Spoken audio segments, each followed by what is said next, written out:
I thought I knew what love looked like after 5 years with Dylan. Every morning, I would wake up next to him in our cozy Chicago apartment, believing we were building something beautiful together. At 27, I had given him the best years of my 20s, supporting his dreams while nurturing my own career as a graphic designer. But that Tuesday evening in September, when he took me to our favorite downtown restaurant, everything I believed about our future crumbled in a single sentence. Before I share what happened that night that changed everything, let me know where you are watching from in the comments below. If you have ever believed someone truly loved you, go ahead and hit that like button. And do not forget to subscribe, because this story has a twist that will make you question everything you thought you knew about love. Dylan and I met during our senior year at Northwestern University when I was 22 and he was 24. I was majoring in graphic design while he studied marketing, and we instantly clicked over late-night coffee sessions at the campus library. Those early years felt like a fairy tale. He would bring me chicken soup when I had the flu, celebrate every small victory in my career, and talk about our future with such certainty that I never doubted his commitment. After graduation, we both landed decent jobs in Chicago. I started as a junior designer at a boutique agency, while Dylan became a marketing manager at a tech startup. We moved in together after dating for 3 years, and I genuinely believed we were on the path toward marriage. Our conversations naturally included phrases like, when we get married, and when we have kids, and Dylan never seemed uncomfortable with these topics. But something shifted around June of this year. Dylan began deflecting whenever I brought up engagement or wedding planning.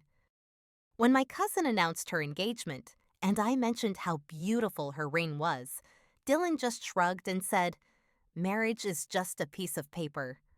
When my friend Sophia got engaged, and I hinted about attending bridal shops together someday, he changed the subject to weekend plans. I noticed other changes too. Dylan started going out with his single friends more often, sometimes not coming home until 2 in the morning. He claimed he needed guy time to decompress from work stress, and I tried to be understanding. But deep down, a seed of worry began growing in my chest. Still, I convinced myself he was just experiencing normal pre-commitment jitters. That September evening, Dylan surprised me by making reservations at Alinea, the upscale restaurant where we had celebrated our second anniversary. I spent extra time getting ready, wearing the navy blue dress he had always complimented, and styling my hair in soft waves. As we walked into the elegant dining room with its modern chandeliers and intimate lighting, I felt butterflies dancing in my stomach. This had to be the night he would propose. Dylan ordered a bottle of champagne and held my hand across the white linen table. For the first hour, everything felt perfect. We laughed about funny memories from college, and he seemed more attentive than he had been in months. But as our entrees arrived, his demeanor shifted. He released my hand and took a long sip of champagne before looking directly into my eyes. "Ramona, we need to talk about us," he said quietly. My heart started racing, but not in the good way I had expected. The serious tone in his voice made my stomach drop.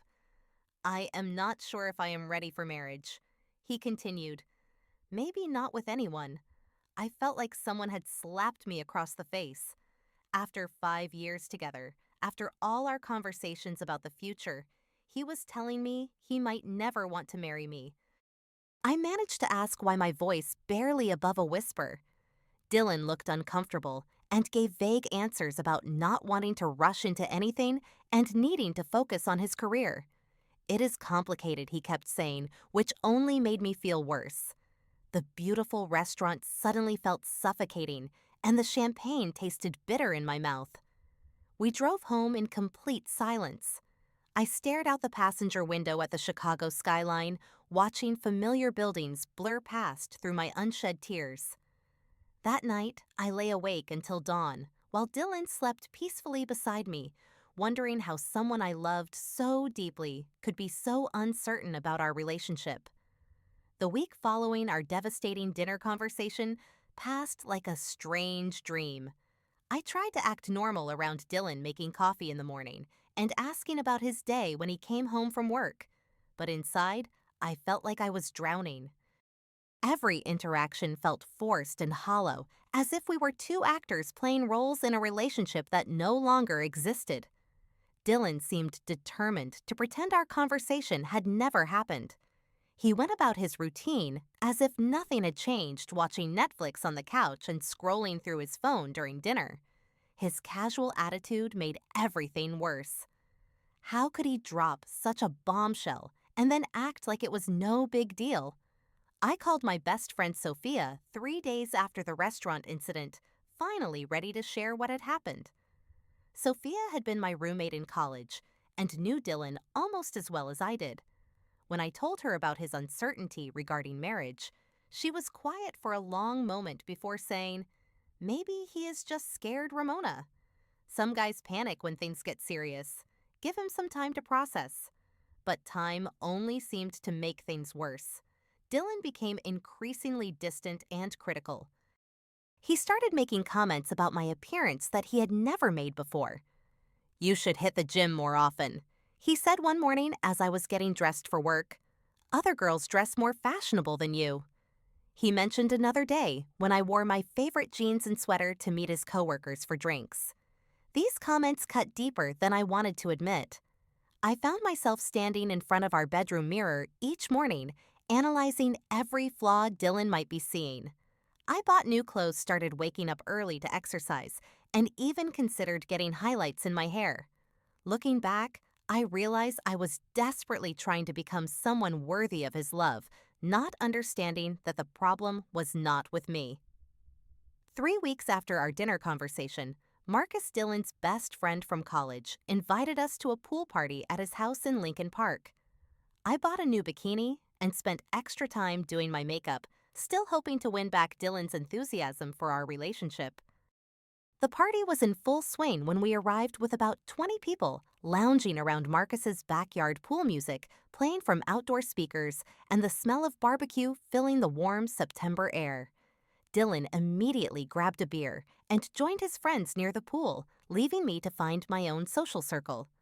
I chatted with a few girlfriends about work and weekend plans, but I kept watching Dylan out of the corner of my eye. He seemed more relaxed and animated than he had been with me in weeks, laughing loudly at his friends' jokes and completely ignoring my presence. As the evening progressed and more alcohol flowed, the conversations became louder and more personal. Blake, one of Dylan's fraternity brothers, started teasing everyone about their relationship status. He pointed to Marcus and his girlfriend Sarah, joking about when they would tie the knot, then turned his attention to other couples at the party.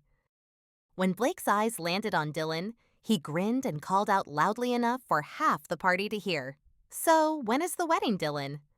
"Everyone is waiting for you to pop the question to Ramona." I felt my cheeks flush as people turned to look at us, some smiling expectantly.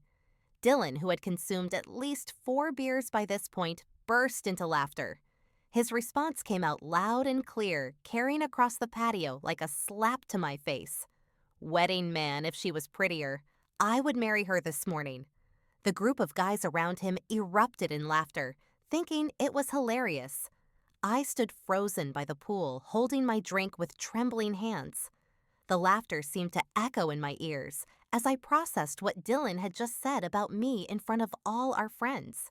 He had basically announced to everyone that I was not attractive enough to marry, turning my deepest insecurity into public humiliation. Without saying a word to anyone, I grabbed my purse and walked straight through Marcus's house to my car. My hands shook as I started the engine, and I made it 3 blocks before I had to pull over and sob into my steering wheel. 5 years of love support and devotion had just been reduced to a cruel joke about my appearance. I spent that entire night sitting on our bathroom floor, staring at my reflection in the full-length mirror mounted on the door. Dylan's words played on repeat in my mind. If she was prettier, I would marry her this morning.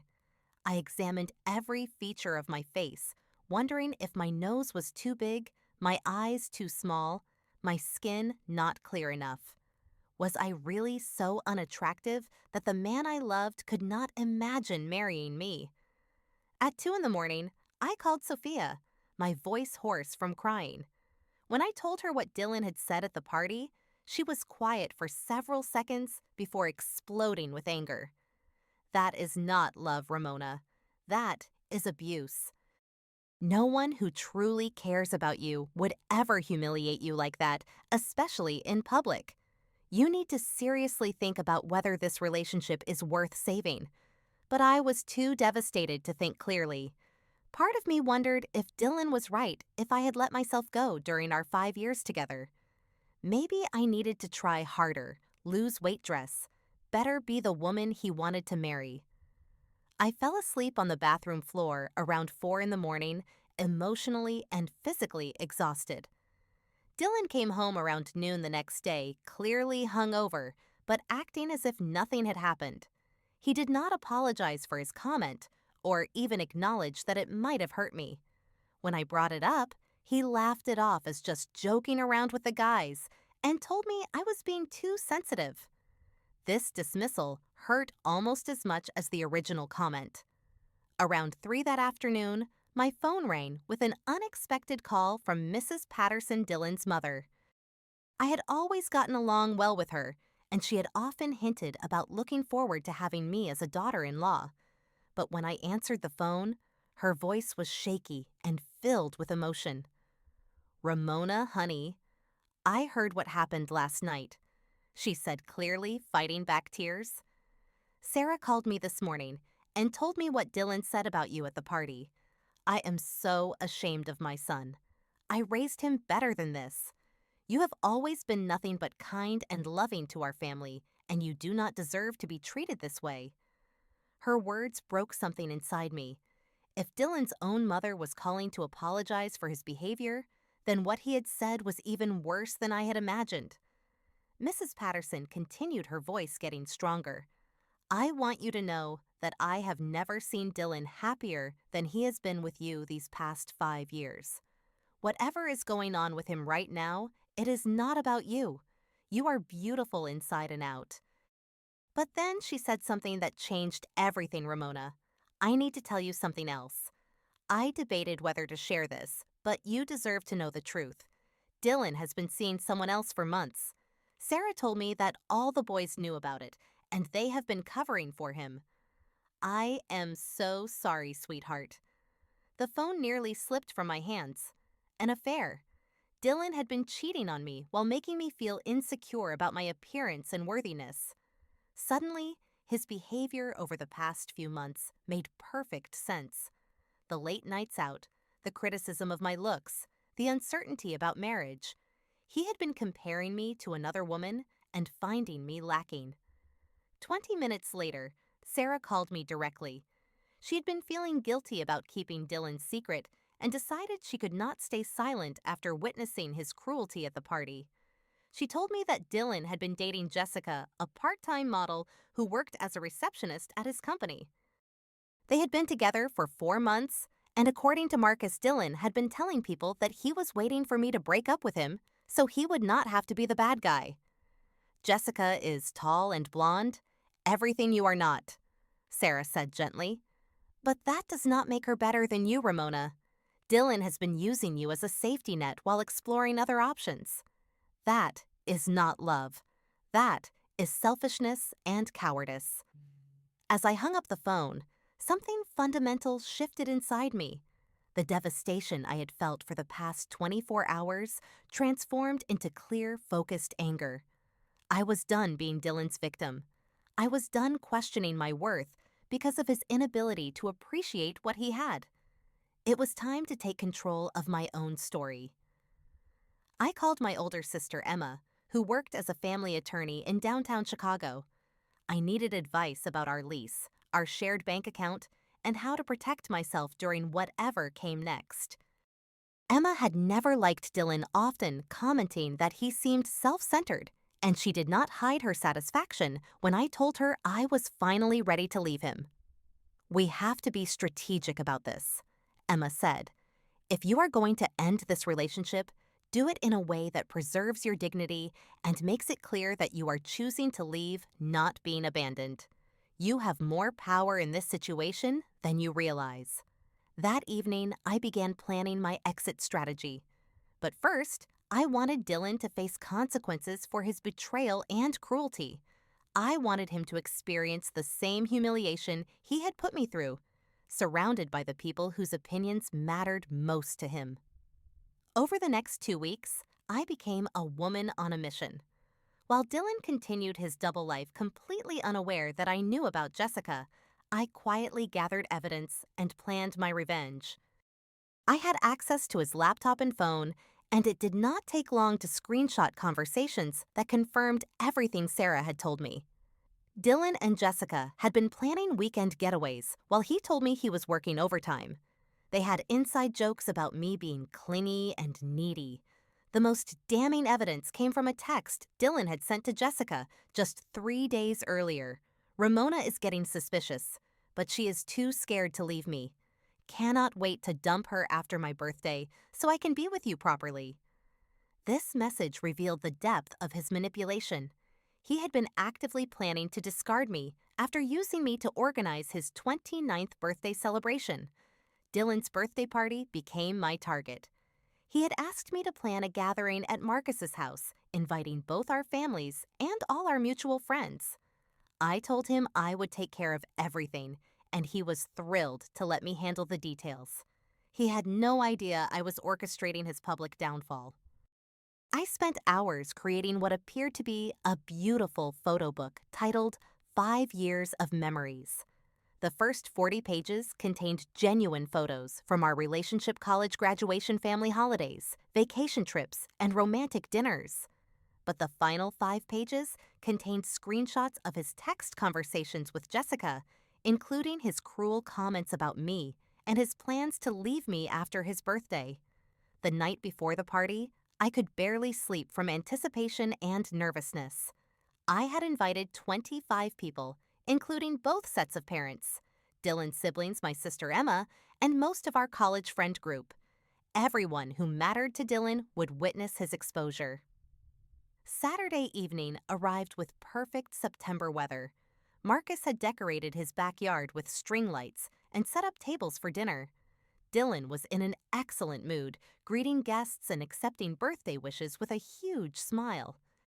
He had no idea that several people at the party already knew about his affair, thanks to my conversation with Mrs. Patterson and Sarah's guilty conscience.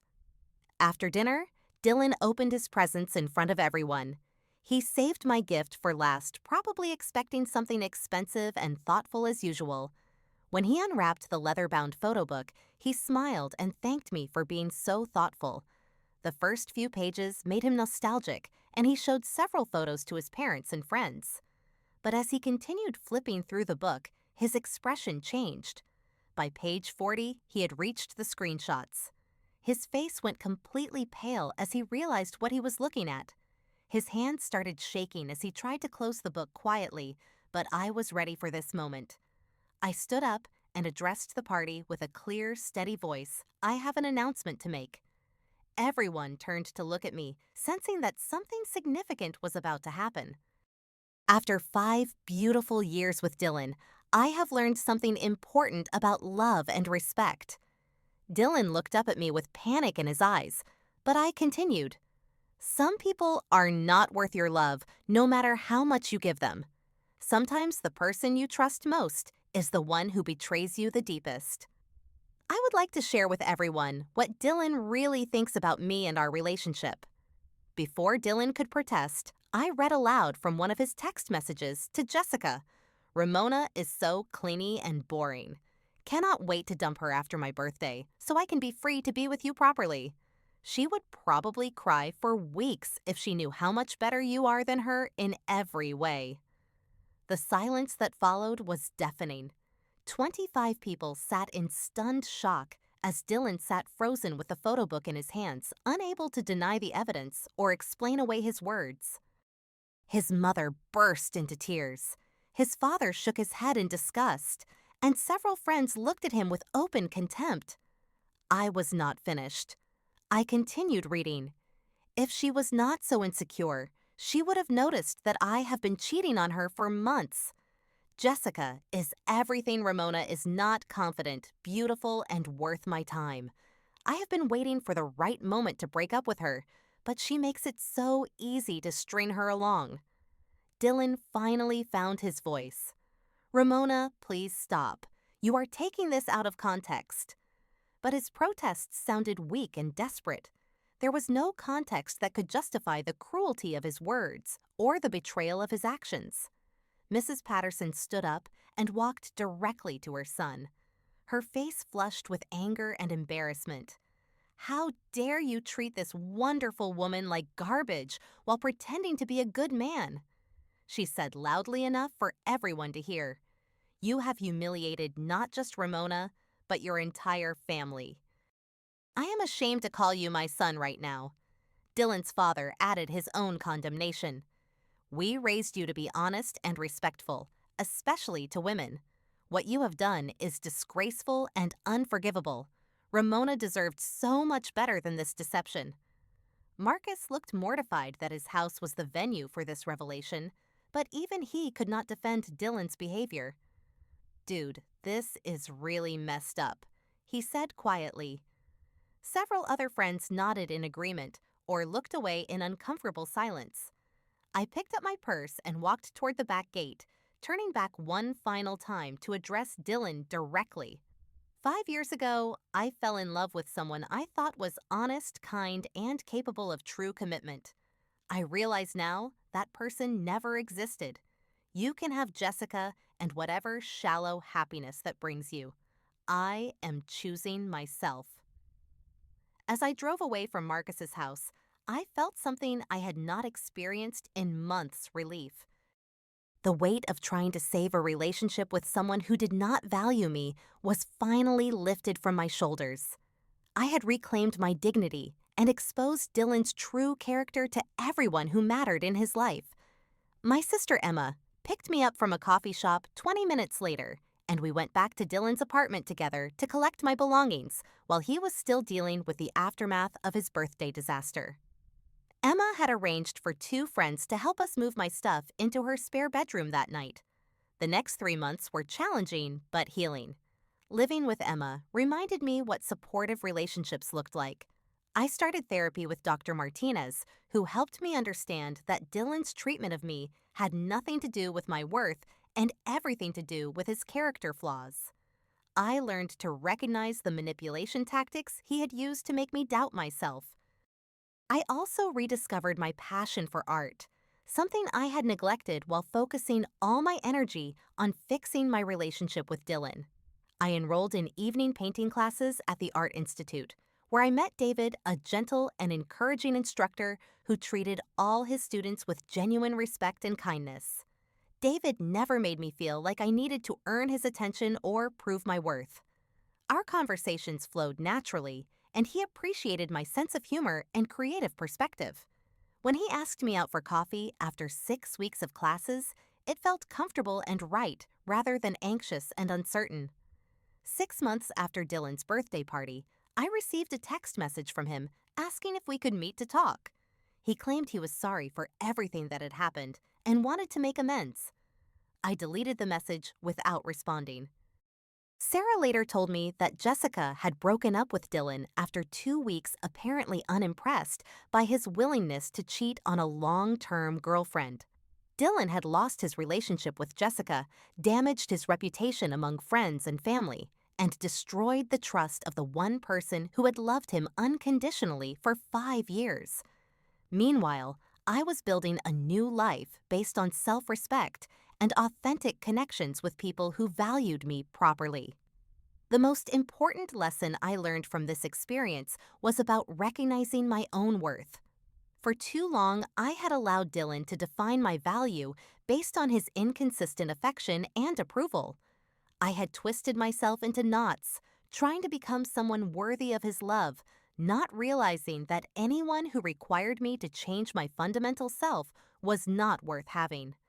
I learned to trust my instincts when something felt wrong in a relationship, rather than making excuses for unacceptable behavior. I learned that love should make you feel more confident and secure, not constantly anxious and inadequate. Most importantly, I learned that walking away from someone who does not appreciate you is not giving up on love. It is making space for the right person to find you. Today, I am grateful for Dylan's betrayal because it taught me what I will never accept again in a relationship. It showed me that my worth is not determined by someone else's ability to recognize it. And it proved that sometimes the person who breaks your heart actually sets you free to find something infinitely better. If someone makes you question your worth, they have already given you the answer about theirs. What would you have done in my situation? Have you ever had to walk away from someone you loved because they could not appreciate your value? Share your thoughts in the comments below. If this story resonated with you or helped you recognize your own worth, please give it a like. Do not forget to subscribe for more stories about finding strength in difficult situations and never settling for less than you deserve. And please share this video with anyone who might need a reminder that they are worthy of real love and respect. Thank you for listening to my story, and remember that your value does not decrease because someone failed to see it. You deserve love that builds you up, not tears you down.